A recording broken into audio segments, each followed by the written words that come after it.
The Talmud tells a series of stories about the different demeanors of Hillel and Shammai, two of the greatest sages of Jewish history, and about how they responded to, let's say, jerky questions.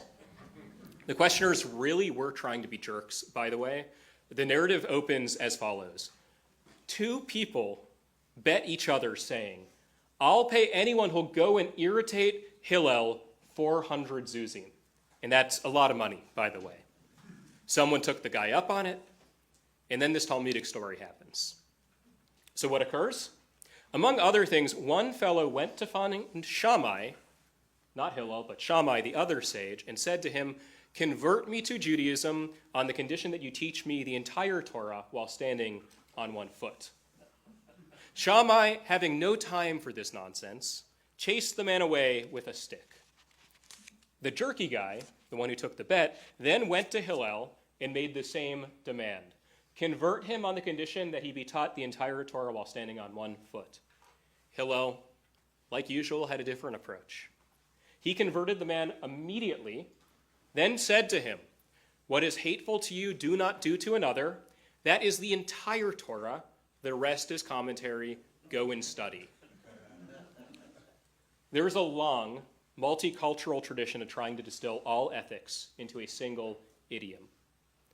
The version Hillel shares is also present in plenty of other traditions and religions. It is also often framed as, "Love your neighbor as yourself." I think Hillel's dictum, by the way, is easier, though. Just avoiding harm is often much easier than mustering love. That is perhaps why the Ten Commandments are structured as they are. Only one of the Ten Commandments mentions love. And it's not the one, by the way, about your father and mother. That's respect. No, it's the one about our relationship with God. In Exodus 26 of this week's Torah portion, Yitro, therein the Ten Commandments portray God as saying, "I," that is God, "give goodness to the 1,000th generation of those who love me and keep my commandments." Love, even with those whom we care most about, Hara, frequently is sometimes not easy. One of the greatest stories of love from our Torah actually reveals that truth. I assume virtually all of us are familiar with this love story of Jacob and Rachel. Jacob adores Rachel from the moment he first sets eyes on her. He's immediately welcomed into her family, and he cares so deeply for her that he labors not just for 7 years, but for 14 in order to marry her. However, the whole story is not so pure and simple. The Torah tells us about some friction between Jacob and Rachel when Rachel was unable to conceive a child, unlike her sister Leah, who kept having baby after baby. When Rachel brought her pain to Jacob, her husband, she cried out, "Give me children or I will die." Jacob's response was callous. "Who am I, God?" The Midrash tells us that this became part of a larger argument between the couple, contributing to a strain within their marriage. It's a reminder that even the easiest examples of love aren't always really easy. Tonight, as we mark both Tu B'Shvat and Valentine's Day, let us take a moment to enjoy the seemingly simple fruits of the earth. On your tables, we have grapes and dates. And the date is not meant to be a pun, but we could take it that way too. Let's take a moment to enjoy them. Truly snack on them if you haven't already. Grapes and dates. They represent the people in our lives whom we find easiest to love. However, still, we have to remember, even these so-called simple fruits require care and support to thrive. Other loves, more complicated though not necessarily difficult, would include those with whom we don't even really spend much time, we don't think about them too much, or we don't know them all too well. Another of our most incredible biblical love stories comes from the book of Ruth, between Ruth and Boaz. The Midrash tells us that Boaz somehow managed to love Ruth even before he began to know her. Apparently, Boaz was intrigued with Ruth immediately. The Midrash says, right away, he began asking about her. All the women, according to the Midrash, would bend at the waist and gather the harvest, but she would sit and gather the harvest. I guess this is the kind of stuff that grabbed a man's eye way back when. All the women would raise their skirts, but she would lower her skirt to gather. All the women would jest with the reapers, while she would conduct herself with modesty. All the women would gather between the sheaves, and she would gather from what had already been abandoned. For whatever reason, Boaz was smitten with Ruth from the jump. No meet cute. If you don't know what that is, ask your kids or grandkids. No nothing. Of course, we could chalk this up to mere infatuation. It could simply be attraction, or it could be intriguing storytelling. Fine, I suppose any of that could be true. Nevertheless, still somehow, according to the story, Boaz found it within himself to care for a woman he had never really met. And this, too, is a model we can follow if we so choose. If we want to open our hearts to love, whether romantic or platonic, we must ask after those whom we don't yet know.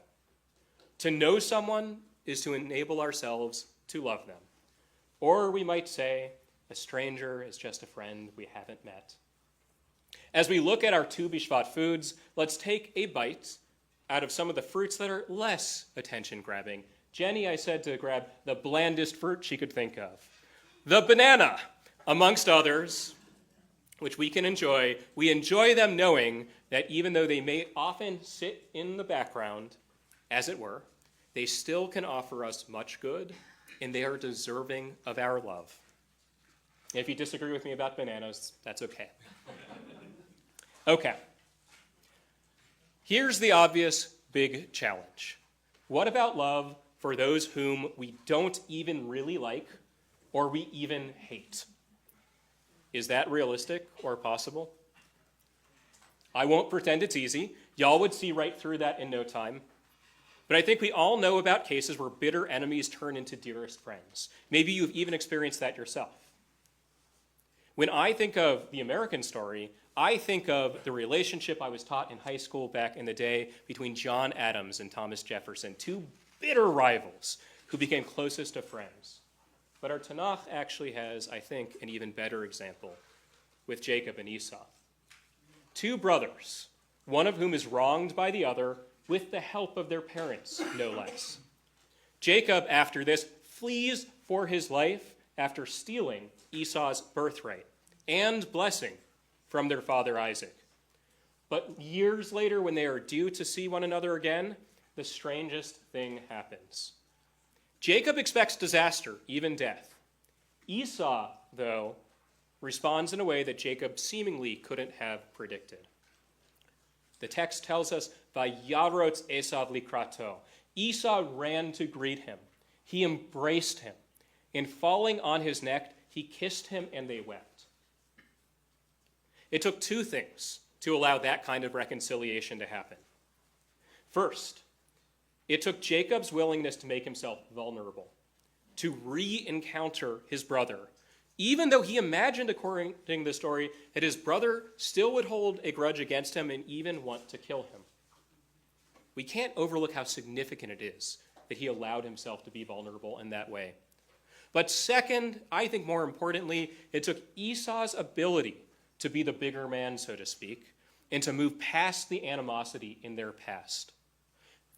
In both of their commitment to moving forward, the brothers were able to regain a love that had long been lost. It's the most vexing of relationships, the ones that make love the hardest, in which we often need love the most, as we find. It is there that, if love can happen, we most acutely feel its power. On your plates, you'll find some walnuts and other tree nuts.